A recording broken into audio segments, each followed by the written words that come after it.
Good morning and welcome back to Miniature Monday here on Gaming with ADHD, where today we're going to be taking another look at Cyberpunk Red Combat Zone. This time we're going to look at the miniatures provided for the Maelstrom gang. Now, the game does come with 12 total miniatures, 6 for each gang, the Maelstrom gang and the Tiger Claws. And these models are made with a type of thermoplastic. I believe they are using Ceocast, which has gotten to be very popular in the miniatures community lately. But unfortunately, I was not able to confirm that at the time of this recording. Regardless, it's an interesting material. It does some interesting things as far as level of detail and quality of miniature. So now that I've gotten the miniatures assembled, I figured I'd give you all a closer look, get you some 360 views of the models so that you can, better gauge for yourself what you think of the product as opposed to just static promotional images. But before we do that, do make sure that you're subscribed to the channel. I do try to put out a few videos each week covering all sorts of tabletop gaming content.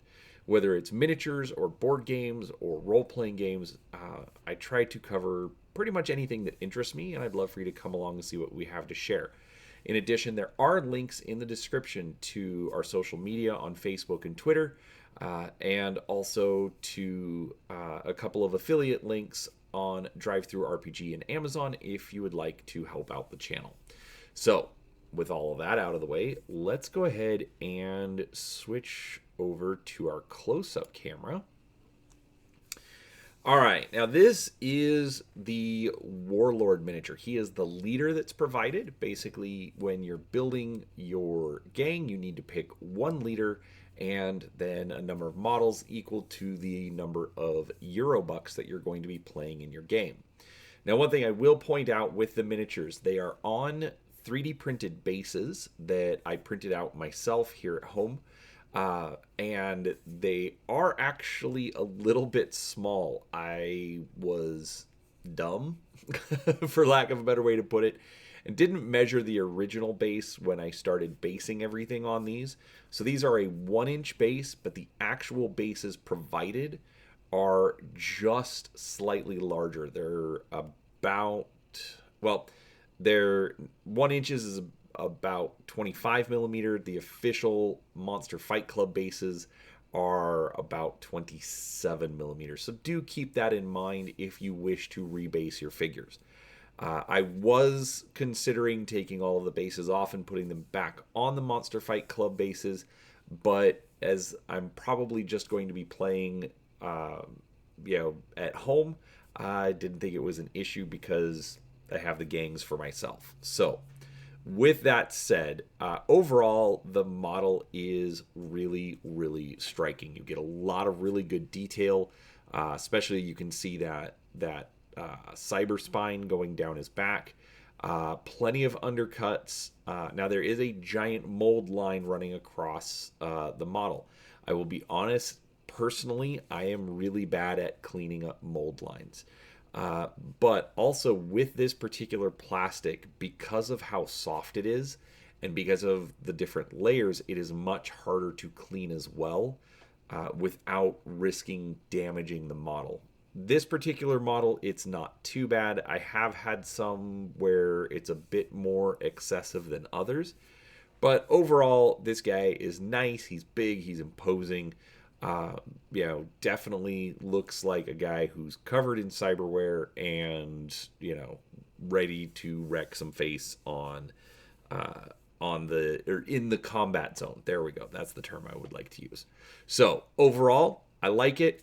And, there we go. That's the Warlord. Now, next up, we have the Ripper. This is not a, how do I want to say this? It's a decent model. The posing is a little bit strange. He does tend to lean to the right quite a bit. I mostly point that out because it's I don't know, it feels a little unnatural, but overall it's not too bad. There is a significant mold line that you would have been able to see on the left side going down the back. You'll be able to see it as it comes back around. The gun in the right arm is molded in place, so that is not an optional weapon for this figure unless you want to get into significant modeling. But the left arm is replaceable. It actually comes with, I believe it was 3 separate parts. I'll be honest, I already tossed those out, so I don't have it. But I did get one of the Kickstarter extras, and you actually have the option. You can give him 2 guns. But, obviously that's more for modeling. The cards are going to kind of determine what your equipment is. But overall, it looks good. Again, really, really good detail. The biggest issue just being, in this case, the mold line. And then, but other than that, it went together just fine. And, it looks good. And now we move on to the Berserker. Now, the Berserker is a melee character. In fact, it does come with the Rage ability. So, obviously, you're going to want to get into melee with the guy. But I'll be honest, I'm not quite sure how he's going to see where he's going. The eye sensors in his mask are pointed very high, so it looks a little off. That could also be a little bit because of the base, because he's got his foot up on a slightly raised piece. But overall, I mean, the model looks fine. It's a little bit of a Partha pose, if you know what that means. Basically, it's the old style where, the model kind of stands with both arms out.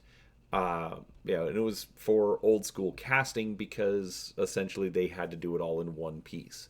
It is technically 2 pieces. It's the head and the body, but the rest of the molding looks fine. The mold line isn't too bad on these, but overall it's a decent cybernetic brawler. So, and that's the Berserker. We'll let him finish turning around. All right, now we've got the Crusher. Now this had probably the most pieces that I've had to use for, definitely for the Maelstrom gang. It's 4 pieces, not including the base, the legs, the upper body, the gun turret on the shoulder, and the head. The head was a bit difficult. The hole for the neck to go into was it had a lot of extra plastic in it, and it was fairly difficult to get cleaned out, even with a hobby knife, with a drill. When I went to actually put the neck into the hole, it was difficult to get it to stay. It kept wanting to basically just push right back out. So I ended up having to shave some of the neck off, try and drill out as much as I could, and basically just sit there holding it for a while until the glue finally set. The turret on the shoulder worked a lot better and was a lot easier to fit in. Didn't have to make any modifications there. Overall, the casting is really good. There is a significant mold line down the sides of the torso, but overall, I'm not too worried about that. Other than that, I mean, I like the look of it. It's a nice big brawler type model, especially when you consider the cyber claws and the cybernetic arm, things like that. So good looking model. Even if it was a little difficult to get it to stay together.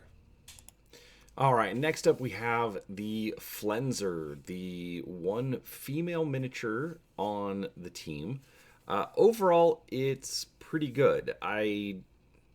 Very clean, lots of detail, especially like right here on the back of the model, as you can see. Lots of very, very small, fine details. Also, a whole lot of cybernetics going on. The only thing I didn't really like about it is the pegs underneath the feet. I have a feeling I should have clipped more of that off, but with some of the fine little bits, I wasn't quite sure how well that would work. So unfortunately, I just opted to leave it there. I think I'll be able to just paint through it and make it look okay, so that it's not as noticeable. But it is definitely one of those things that can make modeling a bit more difficult.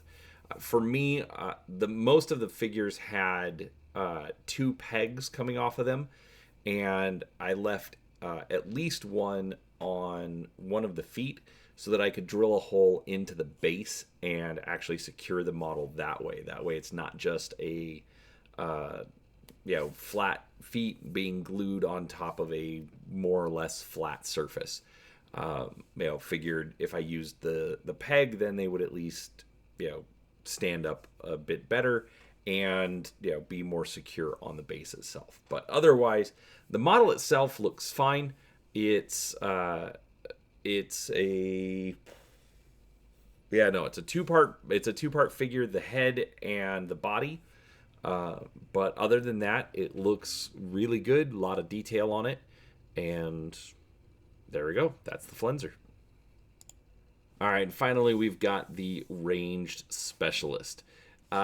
This one, kind of interesting. He's got the head, and then he's also got the gun in what looks like some severely oversized hands. The proportion on this model are a little off, and it's also got some fairly significant mold lines. Overall, it's not bad, but this is probably the most disappointing of all of the models.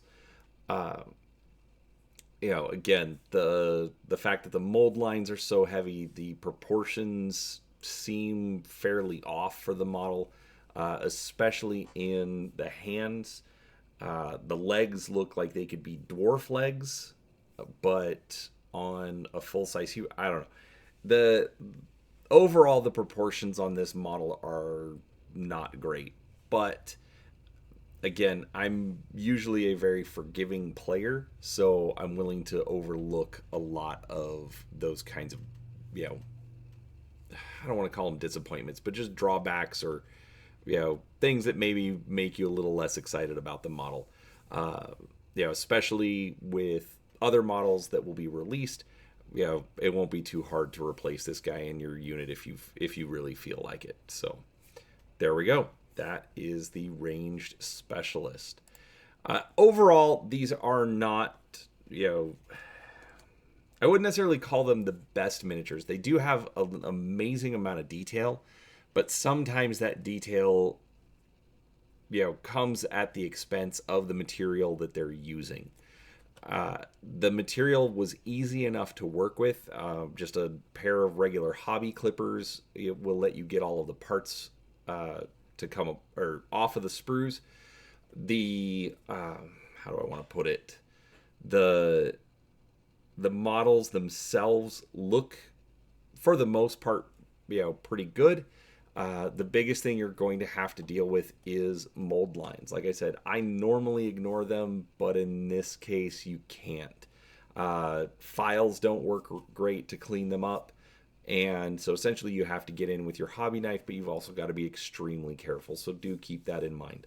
But overall, that's the Maelstrom gang. Obviously, if you've picked up the starter set for Cyberpunk Combat Zone, this is going to be one of the options in that starter set. In addition, it is going to be released as a standalone gang later on.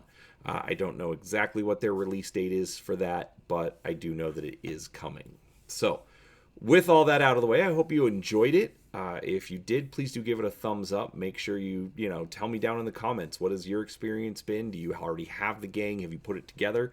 Have you gotten the models painted? What did you think once you got paint on the models? I'd love to hear from you and talk to you a little bit more about the game. So, thank you for watching, and we'll talk to you next time.